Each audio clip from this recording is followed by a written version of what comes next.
So I want to welcome everybody to FloodStat. I've got to say this is a record turnout. Normally it's about 4 people, so very excited for kicking off the year this way. Thanks, Katie. And please let me know if anyone who you work with is having trouble getting in the live stream or anything else, or the webinar, and I'll try to sort that out as well. So just to run through our agenda, I'll give a quick level set, just introduce, what we do with FloodStat and Priority Stat. Then Matt will present from Stormwater, and Katie and Peter will present following that. So we buffered in some time for Q&A, so happy to have sort of the questions as we go. So feel free to keep it pretty informal. And we'll start off just by looking at the tide trends from this year. This is from our open data platform, takes from the NOAA data that we have. But just wanted to pause and sort of highlight some of the numbers we're seeing and why it's so important to be tracking these things. So we had we had 125 hours at a flood risk. So a tide over 7 feet last year. And if we look at sort of our average high tides, over half of our tides last year exceeded average high tide levels. And Dale can correct me if I say anything wrong during this, but do you mind adding? Sorry, Katie, do you mind adding Sandy as well? Sure. So what we're seeing right now is sort of a continually increasing threat from flooding and sea level rise throughout the city. And so it's really important for us to all be staying on the same page and understanding these risks together. So that's why FloodStat, we have our mission to increase the resilience of the city to flooding, sea level rise, and storm surge. So these KPIs have sort of been ongoing. They're always sort of feeding into the larger mayoral priorities, but just to reiterate, number 1 is related to public safety, so no preventable loss of life or injuries during a flood event.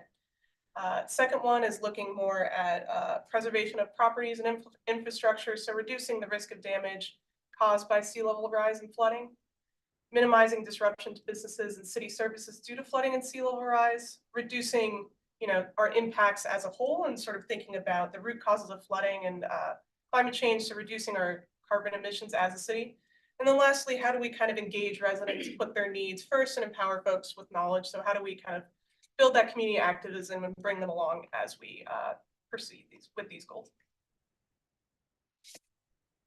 So the Priority Stat mission to this end is really to foster an environment of accountability and collaboration by measuring our performance around these really high priorities for the city.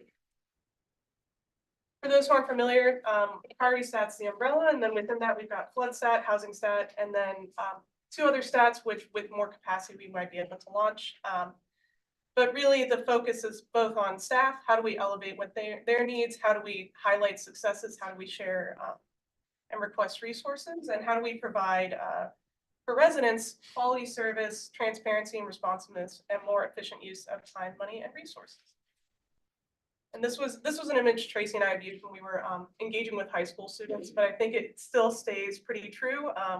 So if you're looking at sort of these larger complex issues, and we're all coming at it from different angles, so we all understand our piece of the puzzle here, but we all need to really be working together to understand the risks as a whole in order to see the greater picture. So that's why we're all sort of meeting on these issues. And so to kick us off, we're going to have Matt present from Stormwater. And Matt, do you want me to run your slides while you do that? Or? That'd be great. Okay, sounds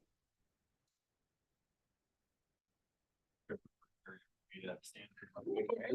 We've got much better speakers now. So. And best thing. Get beamed up in your own ear and. If you want to stand behind, either way. Craziness. Either way, I can stand back. That's up to you. I am flexible. Fluid, as they say.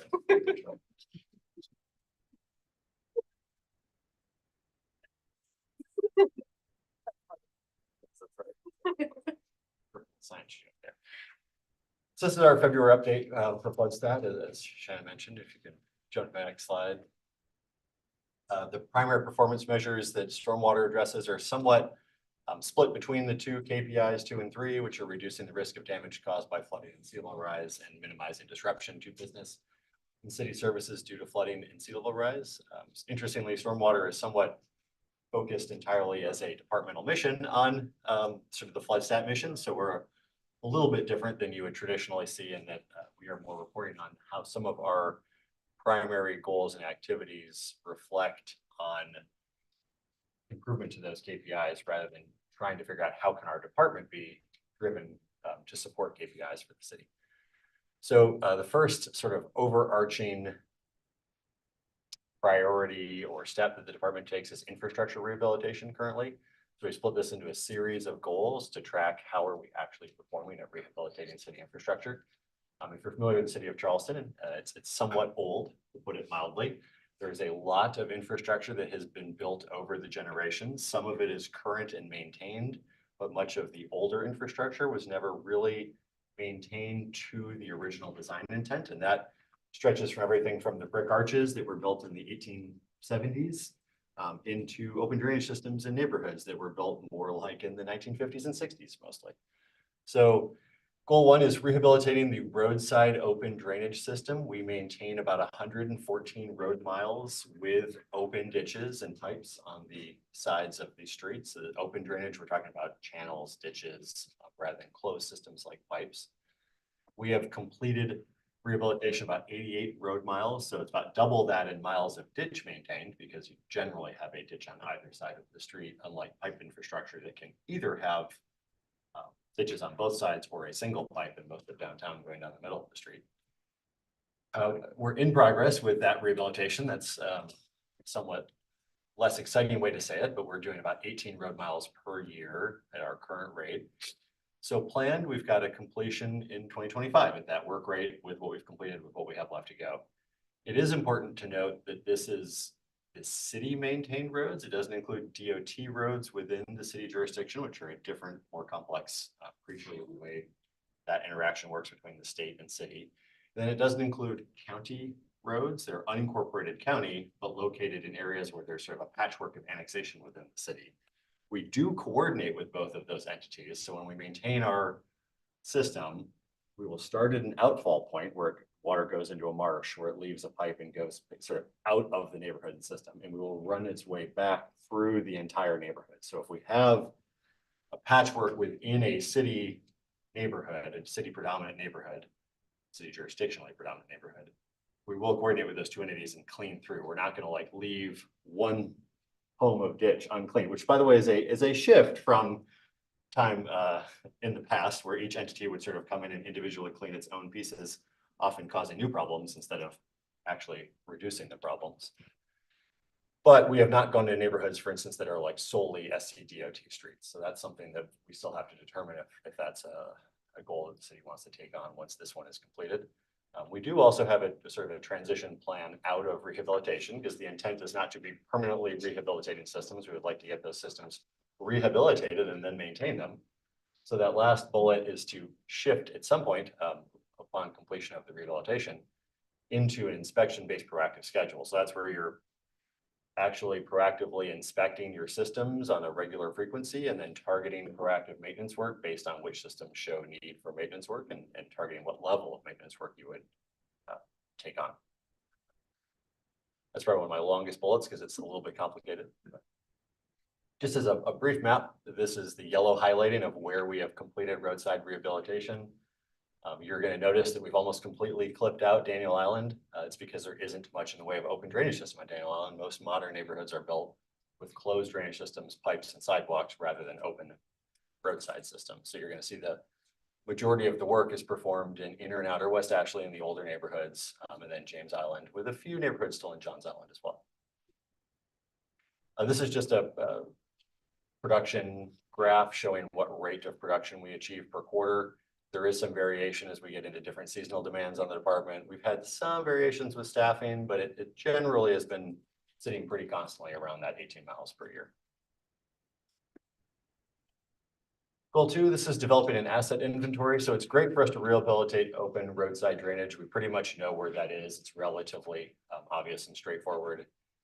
But in order to maintain, especially the pipe system, some of the rear yard drainage systems, we do need to improve the actual inventory, the survey work we have on where those pipes are, what they are, what condition they're in. We're currently working through, we have completed starting this program and hiring an asset manager to help maintain it. We're in progress with locating and evaluating the condition of our outfall. So those are the points where we discharge in the marsh. So if that doesn't work, right, nothing else in the system is going to work. You need to be able to get the water out. That also doubles with a secondary requirement that we have from EPA for our stormwater MS4 program, which is the regulatory program we have delegated from EPA to the state, to the city to comply with federal rules, where we also have to do dry weather screening and basically verify that there's not pollution coming through those outfalls. So we're able to double up 2 efforts and try to be efficient with our work. We're planning right now, working through all of the neighborhoods to clean up just sort of how does each city street work? Is it open drainage? Is it closed? Are there any systems we're not aware of that are open drainage in our current inventory? And then in our rear yard drainage systems, which are much more complex, typically hand cleaned, let's talk about those in a second, trying to see which of those really exist and that we maintain, and which of those are sort of more paper easements that don't have a functional system in them, and should we recreate that system? Future work, again, is trying to get into the pipe system. And that would tackle a lot of the Daniel Islands projects with the. That's right. And the upside of pipes is that most of the pipes are newer, so are generally in better condition and are a little bit more designed for self-cleaning. The downside of pipes is it's much harder to see when they need maintenance or when they're clogged, other than observing the effects of a clog, like the road flooding or a separate issue. So we can identify point failure, but we'd like to get in there and be more proactive in finding issues before they become full level failures. That's a very large task that we are working on. Goal 3 is this is establishing twice per year maintenance of our rear and side yard systems. We put a goal on this of 2025. We actually we're almost achieving this pre-COVID. And then we had some staffing issues through the pandemic and have really had to back off on how frequently we're able to maintain systems. We did end up purchasing a walking excavator to try to rehabilitate some of the more complex systems that were taking a lot of time from hand clean crews. It's very hard to shovel out an easement. I think everyone's like, no, it's great, just get some guys out there with shovels. And if you have tried to dig anything with a shovel in your life, especially at 90 degrees in Charleston in the humidity, it's really productive and worthwhile for like half an hour. And then it starts to become very slow drudgery. So we still do it, and they do work through the days. They do a lot of vegetation maintenance though, less hand shoveling. The walking excavator is like a specialized piece of equipment once you get into very hard to reach locations that have minimal easements, as most of these do, as they wind between houses and in backyards and dig out some of that, which makes it then easier for the hand clean crews to maintain it and lets them increase the speed at which they can maintain, which lets us get to more frequency of our system. We've also worked with HR to supplement our city crews with temp agency workers. That was a long, complicated process and discussion, but seems to be working relatively well at the moment. Temp agency workers tend to be a little bit slower because they're not used to the work and they're not knowledgeable about the systems, but it is a way, while we're short on staffing, to provide some additional personnel. And then we need to tie this into the asset management system in terms of tracking and scheduling to figure out what is the right crew load, what is the right level of work. Typically twice a year is because you want to get a cutback at vegetative growth in the spring or summer ideally, and then a cutback after vegetative growth to leave it clean and open through the winter months. Obviously, you can't cut everything in like March and September, so they're still spread during the rest of the year, but that's sort of the intent with the twice a year cut. Establish an outfall maintenance plan. This gets back to the asset management discussion I talked about of working through what condition our outfalls in. We know many of them have had substantial marsh accretion, whether it's from hurricane events, high tide events, or just wear and tear of the systems. It has become very complicated over the last few decades to clean these from a permitting perspective. There's a lot of ecological permitting that goes into being able to clean an existing ditch outfall between the Army Corps of Engineers at the federal level and the state DHEC OCRM office at a local level. We did work over the last 5 years or so with those 2 agencies to put together regional general permits, which are somewhat more straightforward than individual permits for getting that permission to clean. We have gone through some consultants and developed a like a permitting template to be able to hopefully do the permitting effort in a more expedited manner that the regulatory agencies are also more familiar with. We've just completed our first kind of full program under that template, which the bids I think are coming in this week for cleaning Peachtree Outfall and Wagner Terrace. We have done some other outfall cleaning, but mostly under individual permits in the past. Then we are in process right now with that same template on another outfall to make sure the template really works after we had our first permit. And that the goal is to kind of scale that up and start doing batches with the template of permitting It's also very expensive to clean with the current methods that are allowed by these agencies. So that's another conversation that we're continuing to have with a lot of our regional partners of what other methodology could we use to clean these more cost effectively. Thank you. Brad, just a quick question on the permitting template. How long did it take you all to sort of establish that? Because that's pretty incredible you all were able to do that as a regional partnership. Sure. So the permit process right now is still taking around 9 months for each of those general permits. Yeah. So probably somewhere between 12 months or so that we worked with the same consultant that the county, Charleston County is working with, the sort of the two main entities that are kind of going through this process in this region. Isle of Palms, Seabrook, a few others, I think Sullivan's, and then certainly as you move further up the coast are also starting to work through the process as well. So we do want to do more outreach with them to share what successes we've had, because that will hopefully help the regulatory agencies also if everybody's permits look a little more Streamlined, yeah. Very cool. We've had a lot of support from the legislative delegation at the state trying to encourage regulatory agencies to consider these processes as well. Rehabilitate stormwater pump stations. So back to this idea of somewhat aged infrastructure. The city currently operates 2 major pump stations, one on Concord Street, which sits right in front of the IAM, which was installed roughly in the late 90s, early 2000s. And then a pump station over in MUSC off of Courtenay, which was installed in around 2010 as some of the work that the hospital did in that area, and then the city took over that pump station. Both of those pump stations have a lot of wear and tears, a lot of salt water in the city. They are having more reliability issues, so we've been working through upfit on both of those. We've completed with Concord full design, brought a CMAR contractor on board, gotten council approval. When we're in construction on that process, we'll be doing most of the building work this year, pausing for hurricane season so we don't have any decline in the functionality of the pump station during hurricane season from the construction work, and then picking back up on the construction early next year, completing it before the following hurricane season. MUSC, we're in a collaborative design agreement with the Army Corps of Engineers on that project, with their partially funding the construction work. We are in design currently on that pump station and hope to go into construction next year on that project. We're also working towards, as we bring in 2 new pump stations, with the Spring Fishburne Lockwood Drive pump station that serves the US 17 corridor and our deep tunnel system, and the King and UG intersection pump station that is going out for construction bidding probably in the next few weeks. We do want to develop a unified SCADA system. It's basically the system that controls the pump stations and processes the data from the pump stations, so we're more consistent in how we manage all of our different facilities. And then standardizing an O&M plan, not just for each individual pump station, but again, trying to make that more localized. We did bring in a contractor who specializes in pump station maintenance to help bring our maintenance quality up as well, and try to extend that life between upfits, because the upfits are obviously very expensive, like you'd expect. So a lot of work going on in this to increase the reliability and performance of those stations. They serve a very large portion of the peninsula, so have a lot of importance to them.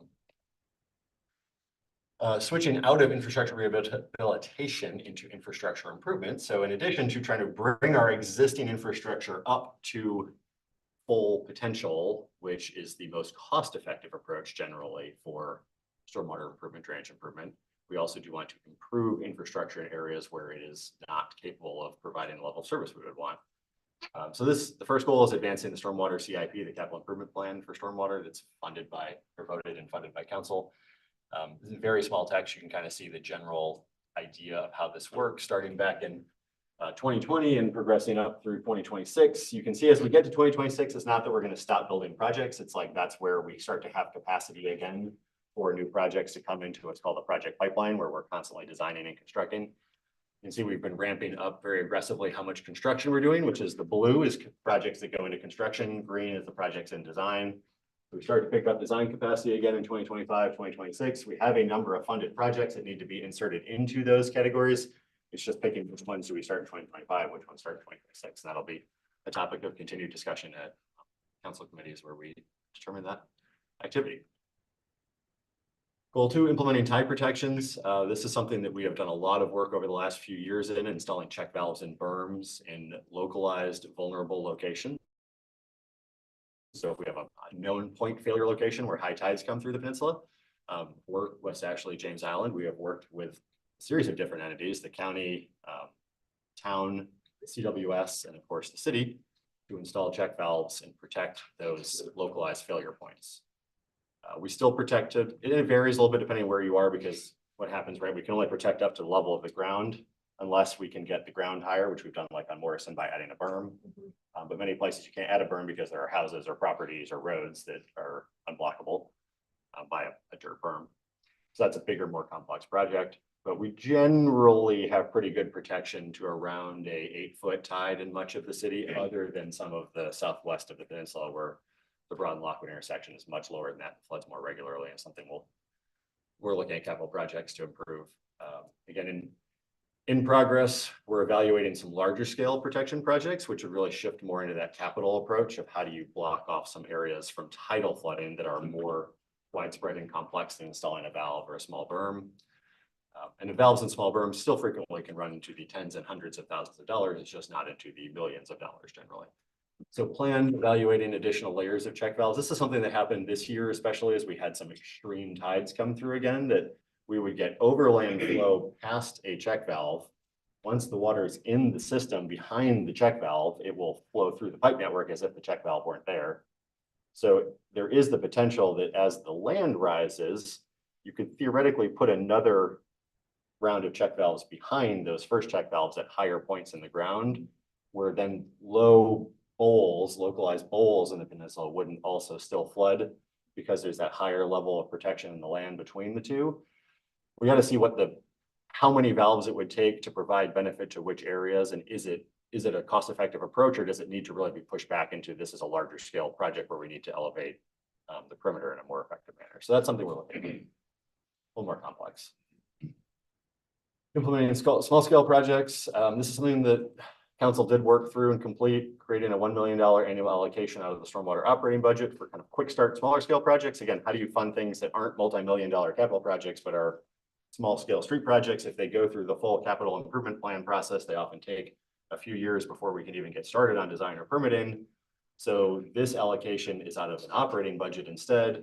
We still talk through it at the Public Works Utilities Committee and get approved by council the direction we're going with it, but these are intended for like a street scale or a project that is a $50,000, $100,000 rather than $4 or $5 million. It lets us go much quicker with these, and generally we build 5 or 10 of these a year at this point in time.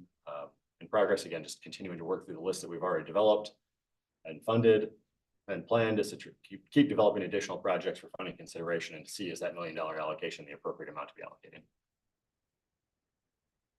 Last one, regulation. So it's easy to think about the infrastructure. It's also important not to create new problems for yourself. So the goal here was to implement regulations to protect against flooding disruption. So how do we regulate the community so that each new project that comes in for development doesn't immediately create a new need for a capital project to fix the flooding?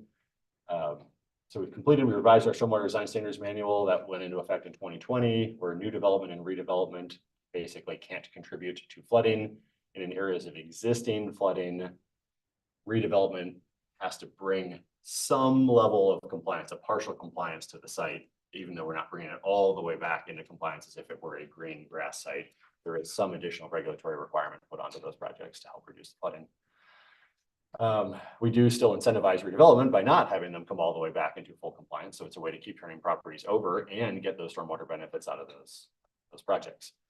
Completed also process improvements for review of buildings and floodplain. So making sure that any new buildings that go in are being built to be flood safe from the FEMA flood maps and state building codes, which are hurricane oriented rather than stormwater flooding oriented, but there are many things that cross over there. So how do I build a building that basically doesn't immediately start flooding after I build it?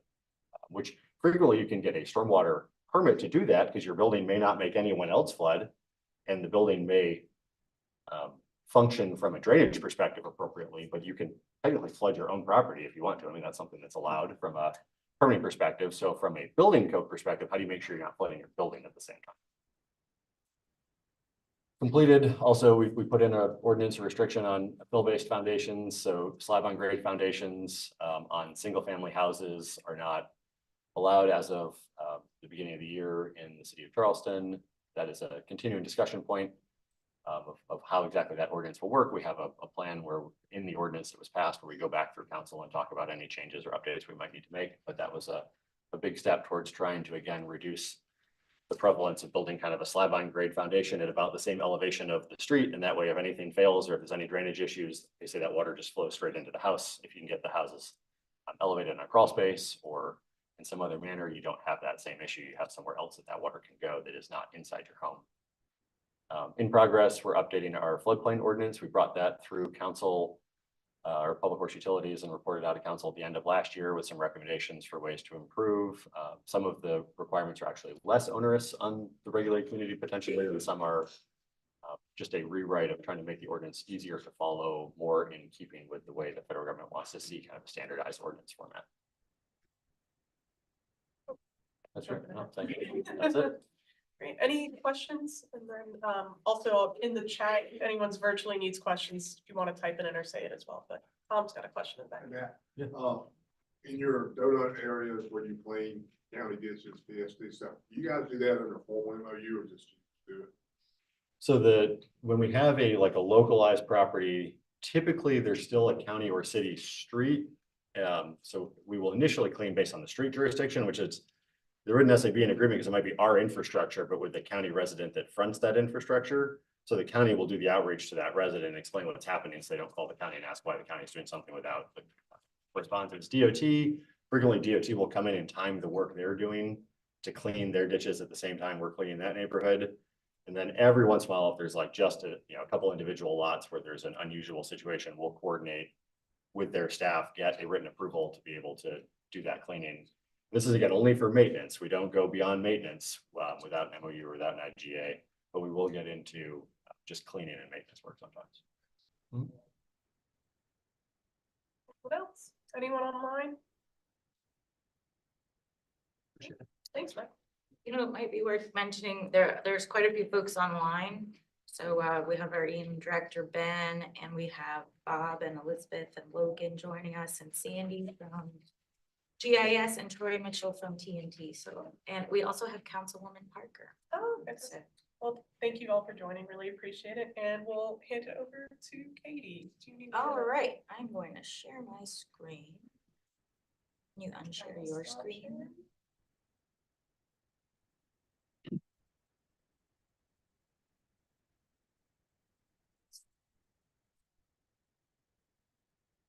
Okay.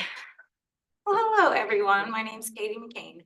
I'm the Director of Sustainability at the City of Charleston, and I love data. Tracy has trained me to use data to help improve our programs, and it's really powerful. So I last year especially got really into, making sure our metrics were part of FloodStat and tracking what we could, and then making sure we're transparent, showing that progress to the community, but also using it to make more informed decisions. Like Shannon said, this isn't just about have a goal and reach it. It's also, why aren't we reaching that goal? What should we be doing differently to reach that goal? And are there other departments who could help?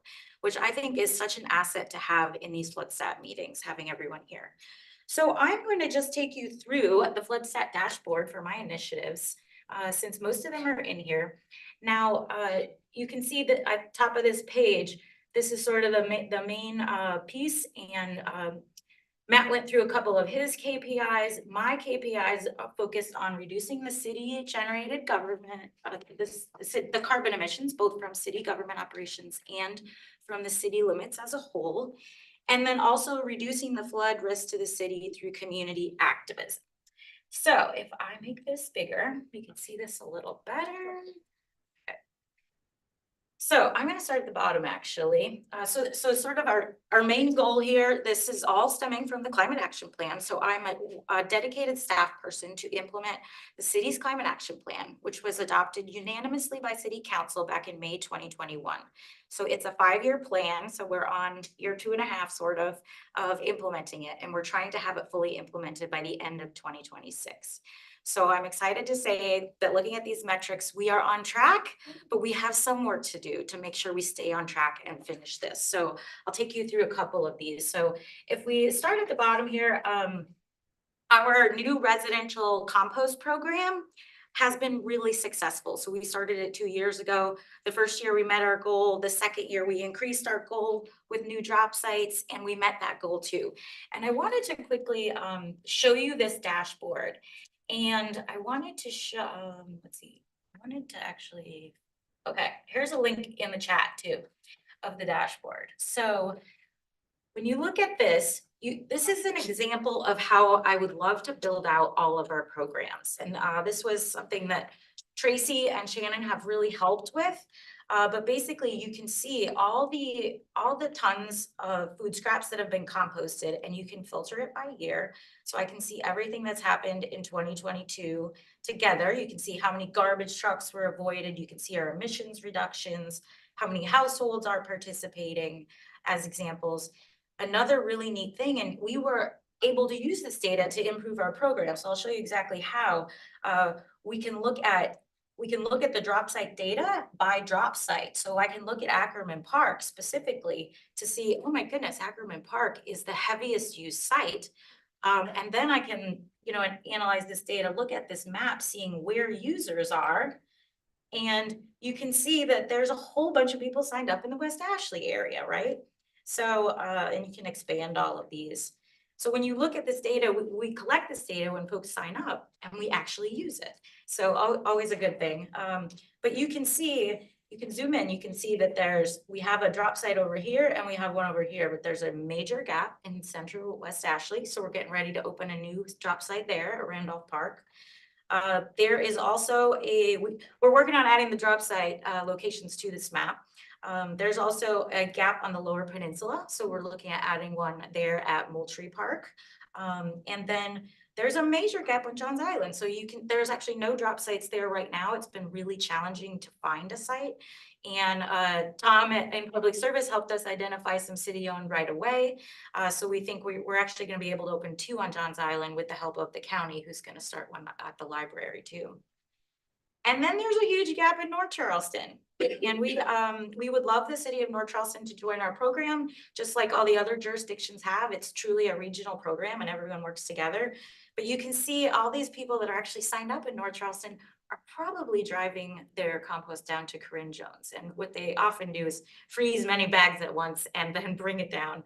But ideally, we want to have a compost drop site up here. So the county has also agreed to put in a compost drop site at their public service government building on Leeds, I believe. So we're really excited to add Johns Island and North Charleston, and we hope those 5 new sites will open on March 1st, and there'll be more info forthcoming. But the point of showing you this is really to show you the power of this data and how we actually use it to make this program better. So I'll take you back here. Why I can't go back. Okay. Let's see. Yep, full screen. All right. So this is pretty exciting to see that you can see the green symbol here showing that the compost program is on track. And we met our goal last year and this year. This year we set a little challenging goal because we want to try even harder to focus on pumpkin composting. We think we can get a lot more. So I encourage you to check out that compost data dashboard and see the power of Power BI, because it is truly amazing how you can click on items and see, oh, this is how much participation we're getting on Johns Island. This is what we're getting on Daniel Island. You can see it by drop site, you can see it by year. And that really helps us to make better decisions for how we improved this program. And ideally, I would love to see this for all of our programs. And I exited out. So, okay, moving on. So the next metric here is our Adopt a Storm Drain program. This is one that you can see is in yellow. It needs some attention, and it needs attention mostly because it just doesn't have capacity to support it. There's a couple reasons why, partly because the majority of drains, as Matt alluded to, are on DOT-owned streets. And that has been a challenge as DOT prefers that we do not have their drains adoptable in our system. So that means we send people out to adopt drains and they go to our program to adopt them and it says drain not adoptable. So that turns people away easily. So there's a couple of reasons, but that program really needs a lot more outreach focused on it, and we just don't have the staff capacity to do that right now. So this is something we really need to get some more capacity to work on in the future. These next 2 metrics are are for our Charleston Rainproof program. So you can see these are both green. This program is going really well. So Charleston Rainproof is a program that was recommended by the Dutch Dialogues, and we are actually implementing that plan. So this morning, I actually used Dutch water to wash my face. The Dutch have figured out how to use water as a resource. And instead of, just trying to get rid of it, they're like, hey, let's brew beer with it and let's make facial cleansers with it. And it's pretty neat to see that. So this is something I hope, the city can start moving towards. How can we use this as a resource? What can we do with that water? Can we create energy with that water? So we have 2 KPIs here. We're talking about our Rainproof program actually provides all kinds of training and support to residents, any property owner really, businesses, schools, to install rain gardens, rainwater harvesting systems, plant trees, you name it. And we track all those on our website, and we have a showcase map that shows all that data that anyone can see, and it identifies which ones are public and which ones are private. So you can actually go see some of these demonstration sites that have the rain barrel connected to the rain garden. Anyway, you can see that there's a lot of power in this project. So this year we did about 29 projects. So you can see we are a little under our projects per year. And that is because our 29 projects, instead of doing 50, we decided to focus on a couple demonstration rain gardens that would be more publicly accessible. So it's interesting that we didn't necessarily meet that goal, but we are still on target with our gallons diverted because those demonstration rain gardens are much bigger. So as we look to expand this program, I should say Charleston County is now a collaborator on that program. So it's a regional program now. I try to make everything I do regional so we can all leverage each other's resources. So is Adopt a Drain. And as the county comes in, they are bringing funding too. We are supplying matching funding, and we can reach more people and share that's the capacity that it takes to manage this program. So it's pretty exciting. But as we do that, we will look at these metrics again, and we may need to adjust them as this program is growing. We also, after talking, with Matt Fountain and Dale, we want to really focus this effort on rain gardens in those drainage basins that are very low, that really have a lot of flooding problems, and especially those in our underserved communities. How can we help those underserved communities with this funding? So that is a really neat project that is on track. And all right, so there are a couple other targets in here, and I should say, if this is overwhelming, it's because it is. So in our climate action plan, we actually have 12 metrics to track, and they're not all in here yet. So these take time to add in there. If you can imagine, I'm doing a lot of the administration and program management. So having the time to kind of create these dashboards, get these goals in, start tracking them is very time consuming. So we've been adding a few every year, and that's why they're not all in here yet. It is also impossible to have 15 different goals and achieve them all. So we have to, prioritize what we work on. So we can ensure we're being successful. All right, so this is this tree one. How many different time? What time It is 10:11. Okay, thank you. So this tree goal is part of the climate action plan. And I hate that word approximately, but this was our parks department waited on this goal, and they said, we just don't have resources to do this, but this is about what we feel like we can do a year. This includes trees planted on all public properties, so including rights of way. So when there's a new private development and they put street trees on the right of way, those are all counted in here too. So it's not necessarily just what the city is planting. So you can see we actually had a really big year last year where we achieved that goal, thanks in part to a lot of private development and city development. And this year we really struggled. We were less than 200 trees this year. So there's a reason for that. There's a considerable lack of funding. There's a considerable lack of staff capacity to manage trees. There are open urban forestry positions we cannot fill because our salaries are too low. We can't find people. So there's a lot of reasons for this. And this is something that we really need to address as a city. Trees are such a powerful, not only carbon mitigation asset, but also adaptation asset. So they absorb that stormwater and they absorb CO2, right? And they're very affordable. They beautify our city. They have so many benefits. So there is a grant opportunity that we are hoping we could pursue this year that we still need to talk. I know I've mentioned this to Matt Froelich and Amy, that this opportunity, if we focus this grant in underserved communities, it has absolutely no match. And with this grant, we can hire staff, we can hire contractors to do maintenance, we can hire contractors to plant. So this could really be an opportunity to focus on this goal if we can meet the requirements of that grant and get it submitted. It is not out yet. We are waiting for the pass-through agencies to announce their release. Okay, so this next one, transition 90 city-owned gas-powered leaf blowers to electric. So this was a goal that we made in 2021. And with the help of public service, stormwater, recreation, and parks, we were able to transition all of those leaf blowers to electric. We have all kinds of data showing the emissions savings of this, and we just haven't had a chance to build the dashboard on it yet. So that one is pretty exciting to see, just on track. We've accomplished it. And what that has actually done has, now that we own the batteries for these leaf blowers, staff are purchasing all the other small equipment to use those batteries also. So now we're getting, you know, electric chainsaws and all those other small pieces of equipment. Is just, it's a natural transition. It was painless. It was easy to do.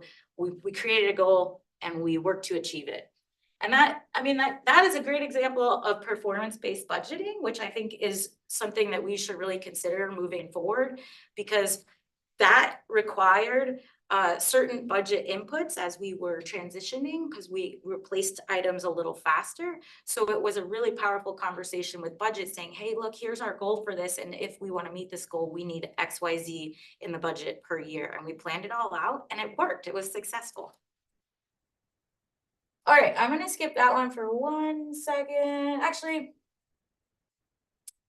yeah, so some of these still need work. So we've got, you know, city buildings. We're still working on city buildings. We really need a facilities management plan created and a facilities manager hired to understand grasp the size of our facilities. We have hundreds, literally hundreds of facilities, some small, some large. We do not currently have, for example, a roof replacement plan. So how do you start to plan for renewable energy on these buildings when you're constantly dealing with reactive maintenance, like fixing holes in roofs, and you don't have a plan for how you're going to replace roofs? Because a natural way to add solar is when you add the roof, you put them at the same time. So this is something that really needs some attention. There are also some grants and tax credits that government can now take to assist with that. So looking forward to working with Grants Department and BFRC on that. And then I wanted to just quickly talk about our fleet. So we have two new electric vehicles in our fleet. And this is an example of a dashboard we haven't created yet, but I wanted to just show you what we could be creating if we had the capacity to do it. So this is in our planning department. There's one EV in our planning department. It is so fun to drive. If you have not had a chance to drive it, ask Philip, he will share. And we tracked basically what the fuel costs the mileage from this whole year. And it started in April when we purchased it. And quick fact, it did make the cutoff to be eligible for the EV tax credit. So we should be able to apply for that soon and get $7,500 back on each of those vehicles.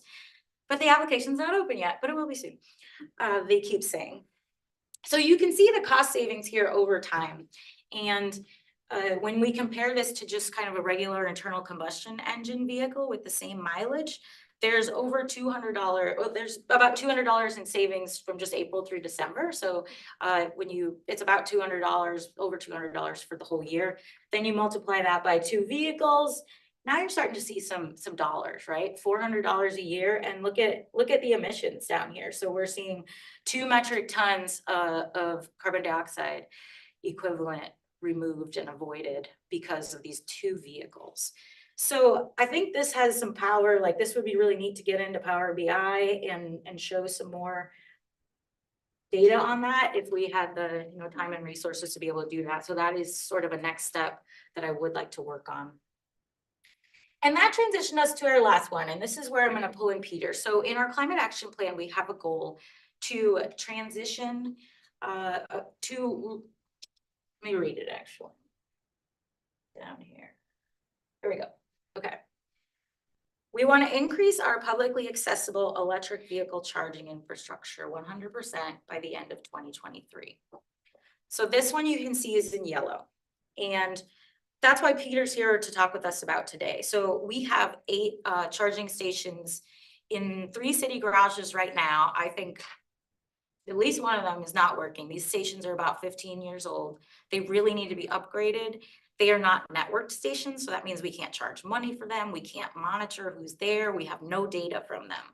So the project is actually to upgrade those 8 existing stations to dual port stations. So the 8 becomes 16. We're then doubling capacity and we're going to make them smart network stations. And then we're actually also adding more stations in another garage too and expanding to the Charleston Tech Center. So I'm going to turn it over to Peter, who is our parking contracts manager. So he can talk more about who he manages and what they do and more about this project specifically. And this funding was allocated in the 2023 budget. So that means we knew it was going to happen in 2023. And it has taken us a year to do the planning, to do the preparation, to get this project on the books. And I think, and it's not necessarily a bad thing, but I just wanted to share like that some of these projects can be really time consuming. And that's why we haven't officially met this goal yet.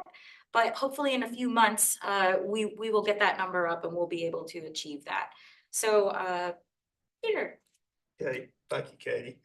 My name is Peter Rasco. I'm the city's parking contracts manager, which means I administer and manage the contract the city holds with its third-party parking garage and lot operator, which is ABM. As Katie said, there were a lot of meetings pertaining to the increase of electric vehicle chargers. There were a lot of planning, evaluation, and design meetings, including detailed ADA evaluation of the existing setup for these chargers. The upgrades and charging infrastructure installations will be to operate a level 2 EV chargers in the targeted parking garages. And the 4 garages, Katie has already mentioned the Gilliard, which will be the first to come online. The other ones are the Visitor Center Garage, Queen Street Parking Garage, and of course, you mentioned the Charleston Technical Center Garage as well. The level 2 chargers to be installed will provide anywhere from 25 to 70 miles of travel per hour of charge. And the reason we aren't able to install the quick level 3 chargers is some of these garages, most all of them cannot accommodate the electrical upgrades, including installation of new transformers. So that's the reason we're installing with level 2. Considering each garage as a separate phase, the Gilliard parking garage will be the first phase to receive the infrastructure and begin charging operations.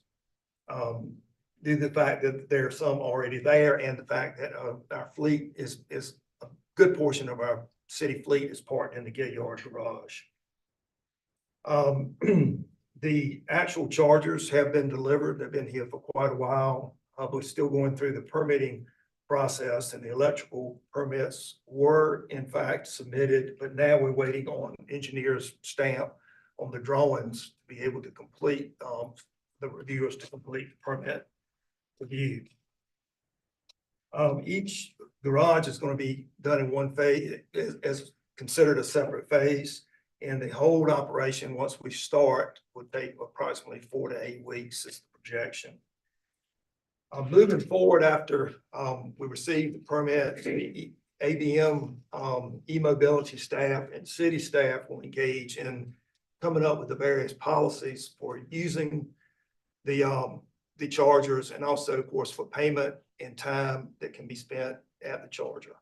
So those are obviously important components that we'll be going through as soon as we start the actual construction.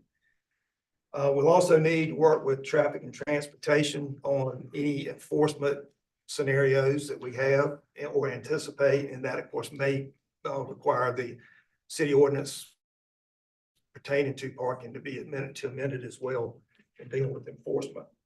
Once we do go live, we'll continue, working with Katie and others to determine whether or not we need to tweak the policies or it actually is suitable for an increase, in the chargers.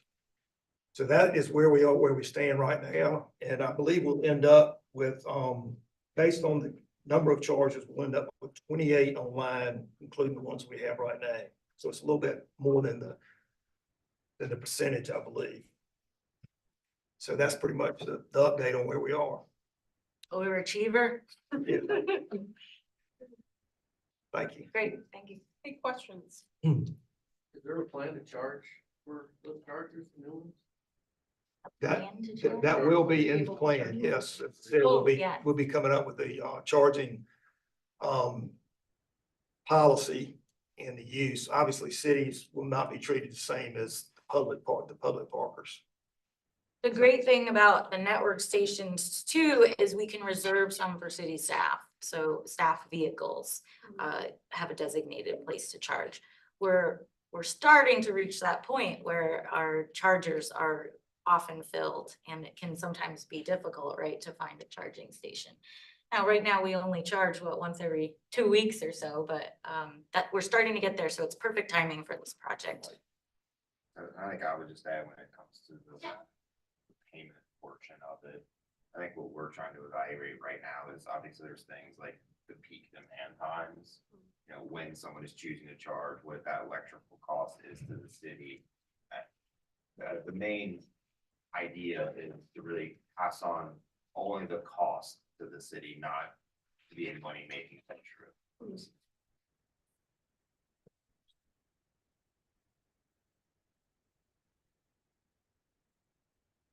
Any other questions? Any questions from participants online? Anything else? Great, thank you, Dr. Katie. Let me quickly share screen again.